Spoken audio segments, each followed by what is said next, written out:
Governor, thank you so very, very much. Thank you for your friendship, and thank you especially for your leadership.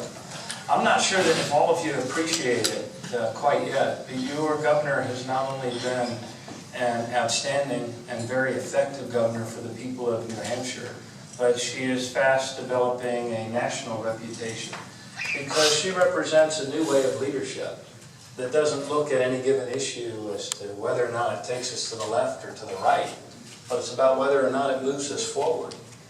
And she's collaborative, she's entrepreneurial, and some of the things that she's been able to do in her first year, it took me 7 years to do. I mean, a bipartisan budget that your governor was able to pass in her very first term, the expansion of Medicaid, which is gridlocked and brought to a screeching halt. Some other states in our union, to be able to drive unemployment down to its lowest level since 2008. There is no progress without jobs. And also to have been able to secure transportation funding for the people of New Hampshire. Those are big, important things for a country.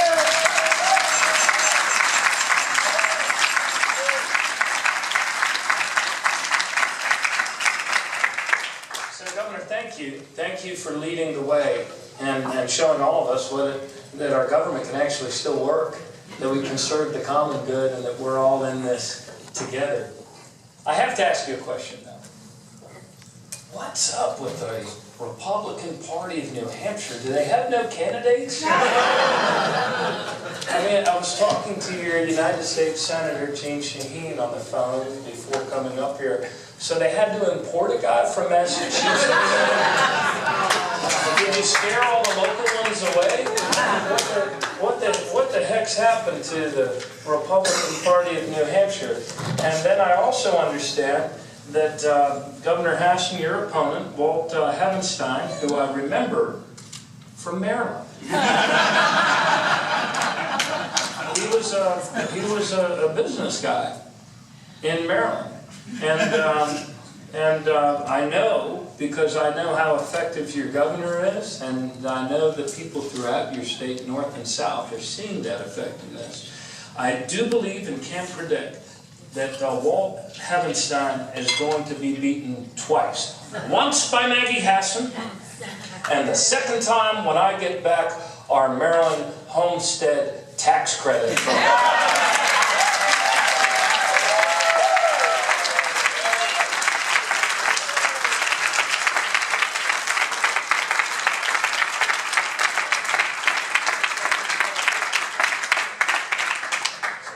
Well, you're not supposed to claim that if you don't.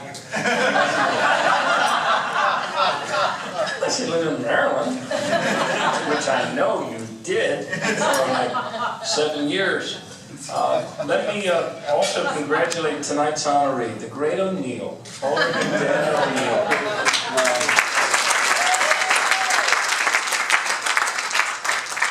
To you as well, because I know if it weren't for you backing him up, he wouldn't be able to do all the good things he does.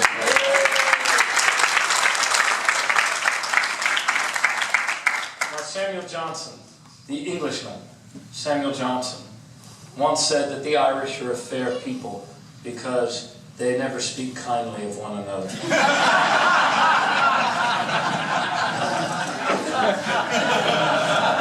I'm going to break that English racial stereotype and tell you that I know Dan to be a tremendous public servant. He knows how to get things done. I was talking with Dan and some of his colleagues who are aldermen. There's nothing like municipal government, because talk all you want, either the street's cleaner or it's dirtier, right? Everybody can see what you do, which doesn't make it easy. It can mean for marathon, sessions. But Dan, thank you for being a great leader for Manchester, for pulling people together to get important things done for your city. I also want to recognize your outstanding state party chair, the man who has the most distinctive laugh among all of the chairs in the United States. Your state party chair, Ray Buckley.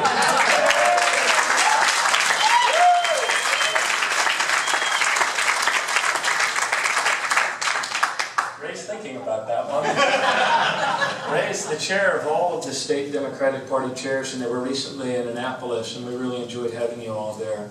One of the things I've learned, Governor Hassan, as you already knew from your service in the Senate, is unless we make our party strong, we cannot govern effectively. Which is not to say that we shouldn't compromise. We should, in order to move forward and not back.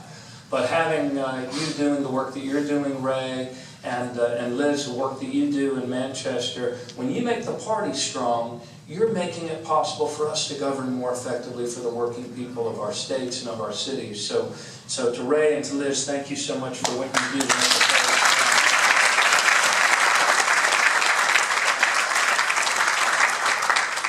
And Chris Pappas, thank you for having me back. You're doing an outstanding job, and I know that this place is near and dear to you, in which we sit, and I say for having me back because I actually sang here, and nonetheless you allowed me to come back. Thank you for that. And I've given Liz, for the sake of the party, a limited edition, only 100 copies printed, of my all-original CD. It was a #1 bestseller in 14 zip codes beginning 212 in Baltimore, and it has a song on it. Check what the 7th or 8th song is. It's The Great O'Neill. The Great O'Neill. So this could be yours for the right bid. It could be yours for the right bid. Governor, come back anytime. And Senator Lou D'Alessandro and Donna Susi and C. Arthur and Betty Lasky and to all of you who make your state so strong, thank you for having me here. I saw one head nodding very affirmatively when earlier tonight we heard the 3 most important words that every Irish mother tells her son: always marry up. And that head was none other than Patrick Arnold.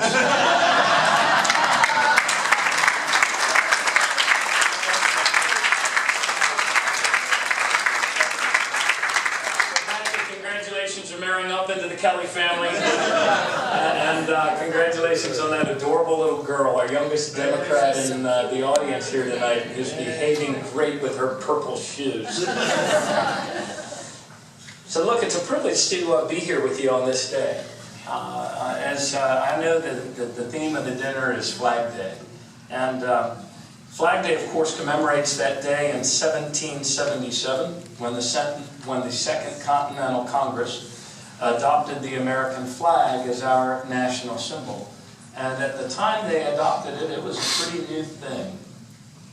Because people in the States were understandably first and foremost loyal to their independent states.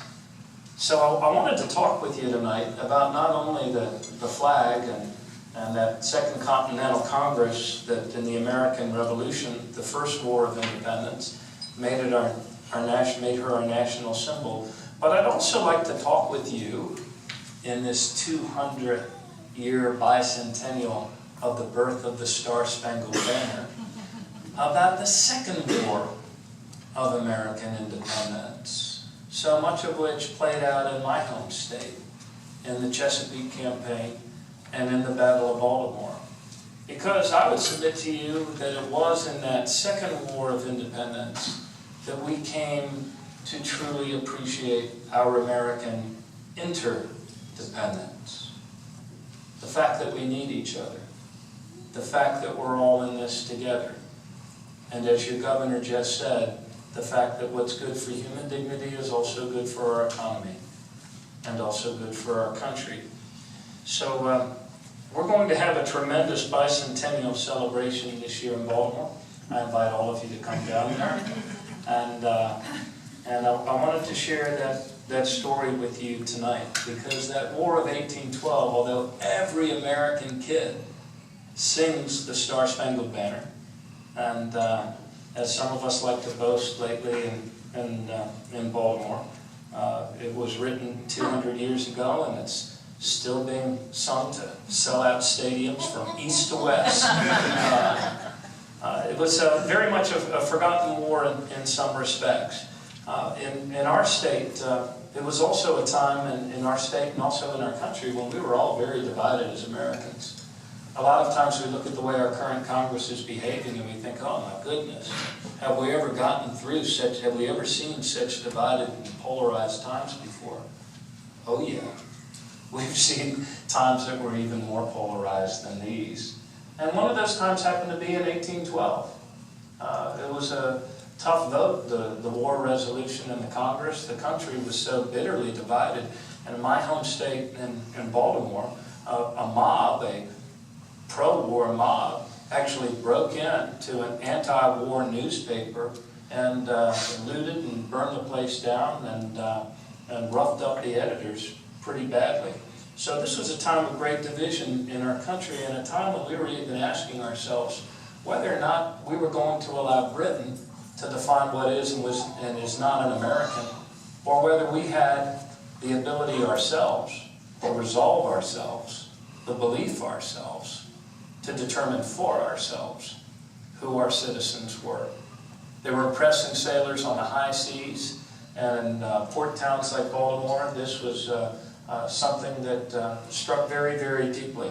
All up and down the Chesapeake in 1813, the British were marauding, coming up in amphibious operations, burning down places like Fredericktown and Havre de Grace, all up and down the Chesapeake. Our State House, that State Dome, right, that you saw when you and your colleagues were there, was actually an outpost where we would watch the sails of the British Navy going up and down the Chesapeake, trying to intercept those that were trying to run the blockade out of Baltimore. In 1813, we constructed our own fort, the Star Fort, at the end of Locust Point, and it was called Fort McHenry. It was built with local dollars and with state dollars. And yes, it also included federal dollars, because that's the way it's supposed to work, isn't it? In 1813, General Armistead, who was the commander there at Fort McHenry, or excuse me, Major George Armistead, wrote to General Sam Smith, who had been a United States Senator from Maryland and had been mayor of Baltimore and was also the head of what in essence was their Committee of Defense. And he wrote him, quote, "We, sir, are ready at Fort McHenry." This is a year before the bombardment. "We, sir, are ready at Fort McHenry to defend Baltimore against invading by the enemy. That is to say, we're ready, except that we have no suitable ensign to display over the Star Fort, and it's my desire to have a flag so large that the British will have no difficulty seeing it from a distance." So with that, Major Armistead, General Smith, and Joshua Barney, the commander of the newly formed Chesapeake Flotilla, went to see a seamstress in town named Mary Pinkersgill, whose mom had also been a women-owned business in Philadelphia and had sewn flags in the American Revolution. And they told her, "We want a big flag. And we want one that'll be the battle flag that we can fly, but we want a big flag." How big? 42 by 30. 42 by 30.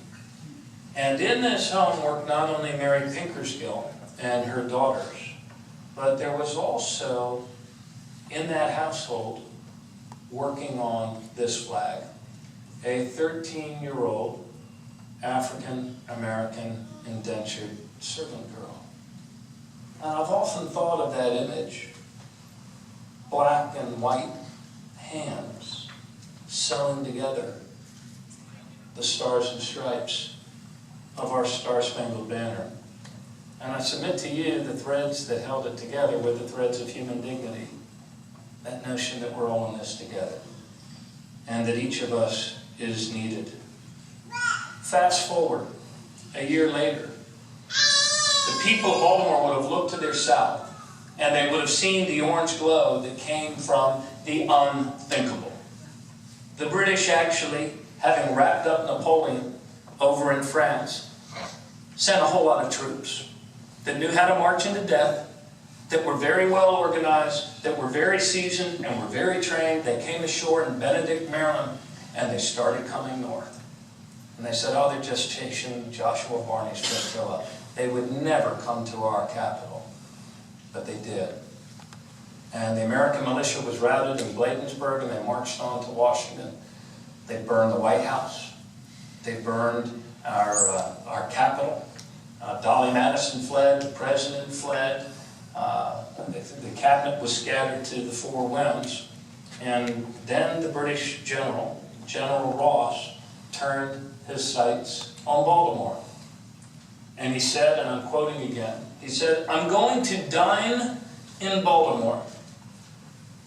Because even then we had great restaurants.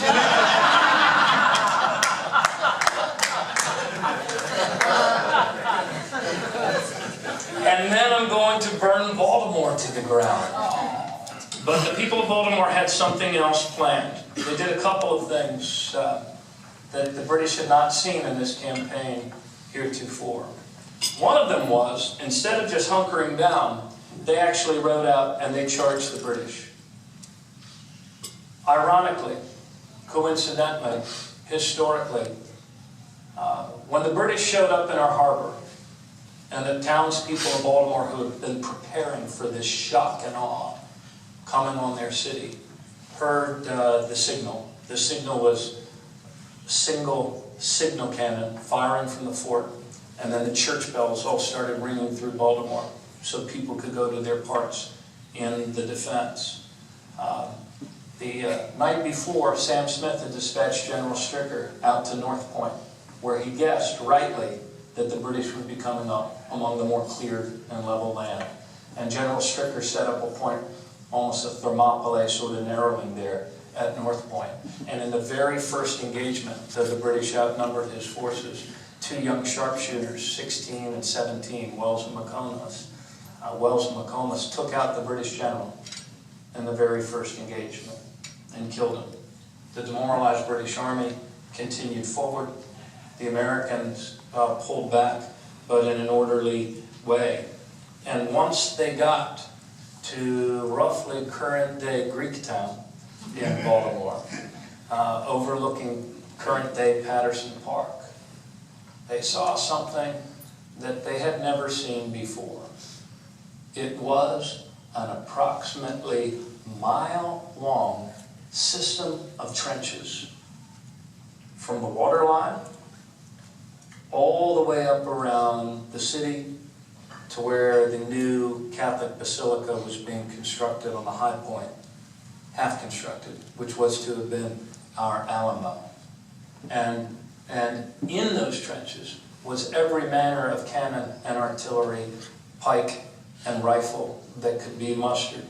Because for the prior 2 weeks, instead of running away, the people of Baltimore came together. And I wanted to read to you a contemporary quote from a man named George Douglas, who was a militiaman from Baltimore, who happened to have served in the fort during the battle, but he was there when this trench works was being dug. And he said, he wrote, quote, "All hearts and hands have cordially united in the common cause. Last Sunday, at least a mile of entrenchments with suitable batteries were raised as if by magic, at which are now working all sorts of people, old and young, white and black, with no distinction being made to race or class whatsoever. We have hearts and hands in abundance, and all we want is heads to conduct us." Well, once the British Army came up on these battle works, needless to say, it kind of froze them in place. And there was no way they were going to, they started maneuvering a little bit. Sam Smith had horse, a lot of them, and so he started sending them on maneuvers as if to dare the British to attack. But the British held up, communicated to their Navy, and their goal was to get Fort McHenry to fall, because then they could bring the ships further up and get them close enough to those trench works. So the British began their bombardment. Francis Scott Key, who was a lawyer, from Georgetown, who had actually been there at the Battle of Bladensburg when we were routed. Francis Scott Key had the good or bad timing to have actually approached the British in a small little skipjack to try to negotiate the release of a prisoner. The British kept him there until their invasion of Baltimore was over. So with that ship out there under arrest, if you will, Francis Scott Key, who was no pro-war advocate, watched as 1,800 rounds fell and pounded the fort. The people further up in the town of Baltimore could feel the earth shake beneath them. 1,800 shots were fired and went on for about 25 hours until the dawn's early light. And Key, hearing everything go eerily silent, knowing how badly the war had gone at every state up until then, came up on the deck, looked out over the waters towards those ramparts, I'm sure half expecting to see a white flag going up over the fort. But instead of a white flag, he saw a 42 by 30-foot Star Spangled Banner going up on that mast. And then he wrote, "Oh, say, can you see, by the dawn's early light, what so proudly we hailed at the twilight's last gleaming, whose broad stripes and bright stars through the perilous fight, o'er the ramparts we watched were so gallantly streaming, and the rockets' red glare and the bombs bursting in air gave proof through the night that our flag was still there." And then he asks the question, "Oh, say, does that Star-Spangled Banner yet wave o'er the land of the free and the home of the brave?"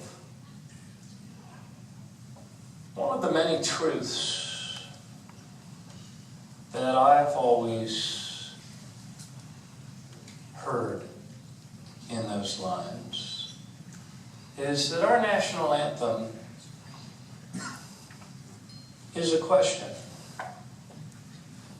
And it's a question that asks each of us to give a response. Does it still wave? Is this still the land of the free and the home of the brave?